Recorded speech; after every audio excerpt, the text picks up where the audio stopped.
Il nous a donné aujourd'hui cette souffle de vie. Cette souffle de vie n'est pas si gratuite. Nous voulons bénéficier quelque chose de cette souffle de vie. Bien-aimés dans le Seigneur, nous allons couvrir encore en tête pour glorifier ces dieux. Éternel Yahushua HaMashiach, Dieu d'éternité et tout-puissant. Toi qui es un Dieu véritable, un Dieu d'amour, nous te bénissons, nous te rendons grâce parce que tu as voulu encore nous soyons devant toi, Père éternel. On est en vacances et il fait de beau temps. Les autres, ils se sont allés nager dans la piscine, se promener sous le bois. Mais tu nous as donné cette grâce pour venir devant toi, pour écouter la parole de l'Éternel. Toi qui es le Dieu véritable et le Dieu tout-puissant, laisse vraiment que tu puisses nous parler, que nous en bénéficions de cette prédication, Père éternel. Parce que nous savons bien qu'un homme ne peut pas prêcher, il peut avoir l'intelligence. Sans le Saint-Esprit, ça ne va pas toucher les âmes de l'Éternel. C'est pour cela, à chaque fois quand nous prêchons, nous invoquons le Saint-Esprit de venir descendre à nous pour nous conduire. Et que cette parole soit efficace par rapport à tout besoin que nous avons auprès d'elle. C'est pour cela, par la gloire ainsi que par la puissance du Saint-Esprit, nous brisons tout esprit démoniaque, principauté, autorité, esprit méchant dans les lieux célestes, et nous les brisons, nous les jetons dans les lieux arides, au nom puissant de Jésus-Christ. Laisse que la bénédiction spirituelle descende sur cet ensemble, que nous bénéficions de cette bénédiction, parce que ta parole a dit, premièrement le royaume des cieux, le reste vous sera donné ensuite. Dieu, nous sommes venus pour bénéficier de cette bénédiction spirituelle. Que tu sois un Dieu véritable, et nous te bénissons, nous te rendons grâce au nom puissant de Jésus-Christ. Amen. Amen. Bien-aimés dans le Seigneur, les gens qui étaient vendredi, nous étions bénis par un message. Nous voulons encore répondre à ce message pour dire que nous ne sommes pas des égoïstes. Nous savons que les autres, ils travaillent, ils ont des occupations, mais les dimanches, l'Éternel a fait la grâce pour que nous soyons ensemble. C'est pour cela, nous voulons encore parler de ce que nous avons parlé le vendredi. Nous avons parlé encore une fois, Seigneur. Nous allons lire Juge 16, 27 à 28. Amen. Amen. Juge 16, 27 à 28.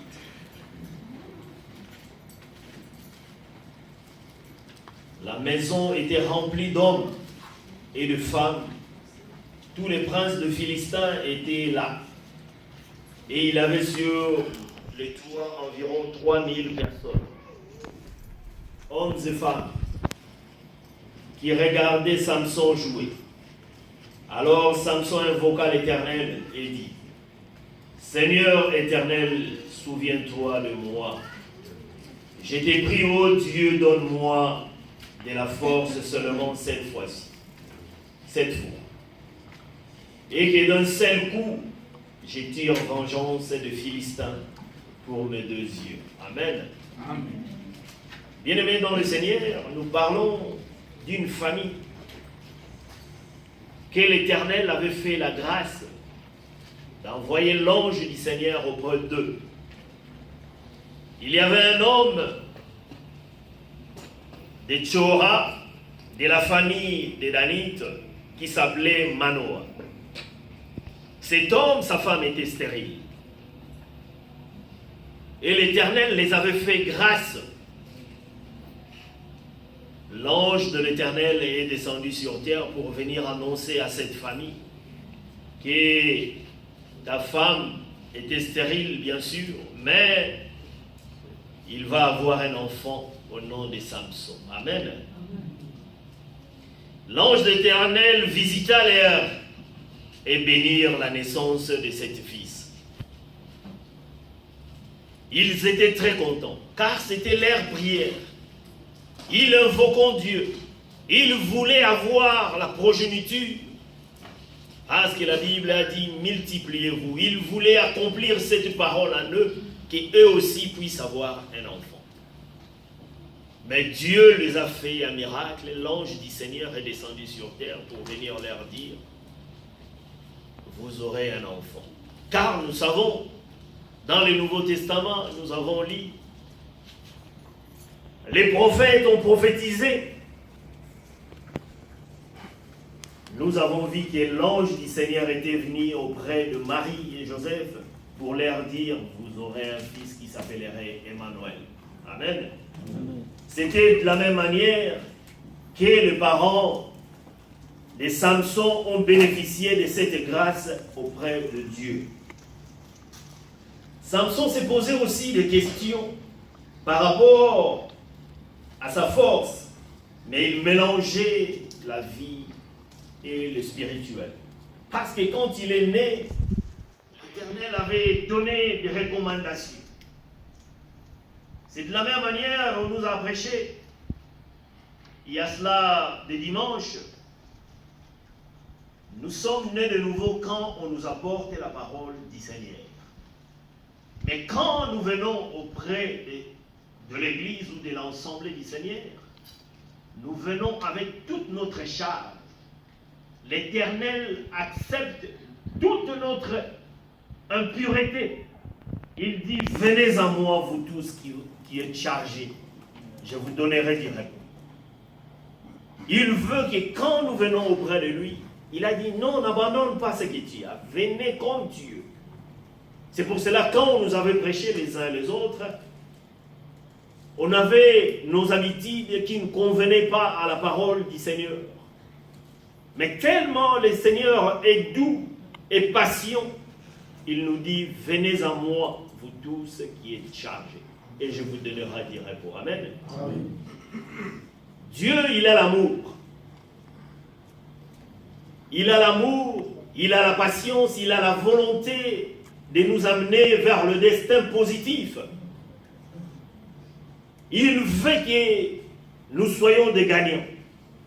Nous soyons bénéficiaires de ce message que nous entendons jour et nuit. C'est de la même manière, Samson, ses parents lui conseillaient toujours. Ils voulaient lui faire montrer qu'il est nazaréen. Être nazaréen, ça veut dire que tu dois épouser une femme de leur tribu. Tu ne dois pas se comporter comme le voisin. Mais à ce moment-là, les Israéliens étaient captifs chez le Philistin. Le Philistin dominait sur eux. Quand Samson est venu, c'était vraiment un miracle pour cette nation. Car il savait que, selon les œuvres de Samson, il savait que nous sommes délivrés de cet esclavage qui était auprès de nous. Bien-aimés dans le Seigneur, nous sommes dans la mondialisation comme nous l'entendons dans des radios, dans des réseaux sociaux aujourd'hui. La mondialisation est venue avec cette chose. Il est venu avec des trucs qui ne marchent pas selon la volonté de Dieu. La mondialisation nous dit que l'homosexualité est permise. Il nous dit que des choses qui sont ignobles par rapport à la parole de l'Éternel est permis. Si tu oses la voix pour parler de ces choses, le monde d'aujourd'hui va se mettre debout contre toi pour dire que tu es en train de déconner, tu es raciste, tu ne parles pas bon. Ça, c'est la mondialisation d'aujourd'hui. Les enfants d'Israël étaient captifs en Égypte. Quand ils quittaient, mais à chaque fois l'Éternel leur montrait les souvenirs pour leur dire, les enfants, on vous a fait libérer dans le main des pharaons. Mais quand vous serez dans le Canaan, ne se comportez pas comme là où nous avons quitté. Bien-aimés dans le Seigneur, nous avons quitté nos pays. Les autres sont nés ici par rapport aux parents qui ont quitté leur pays. Nous vivons dans ce monde d'aujourd'hui dont les parents, ils se comportent comme des enfants. Des enfants ne respectent pas leurs parents. Et il y a un terme qui se dit les enfants d'ici. Bien-aimés dans le Seigneur, nous ne sommes pas les enfants d'ici, nous sommes les enfants de Dieu très haut. Amen. Nous sommes différents par rapport à nos voisins, nous sommes différents par rapport à nos collègues du travail, nous sommes différents par rapport à nos compères de classe ou de l'école. Amen. Nous devons avoir cette différence pour montrer que la lumière de l'Éternel est sur nous. S'il n'y a pas la lumière de l'Éternel à nous, et pourquoi nous servons ces dieux-là? Nous ne voulons pas être seulement, que ça soit une habitude de venir dans l'assemblée de l'Éternel, comme si nous venons seulement compléter le banc qui était vide. Mais nous venons chez notre Dieu parce que nous savons que le Dieu, il est merveilleux et il y a un salut qui est devant nous, qui nous attend. Un jour, il apparaîtra sur le ciel et il enlèvera son église. Surtout, ça c'est primordial pour tous les enfants de Dieu. Si nous venons devant ces dieux-là, c'est à cause de cela.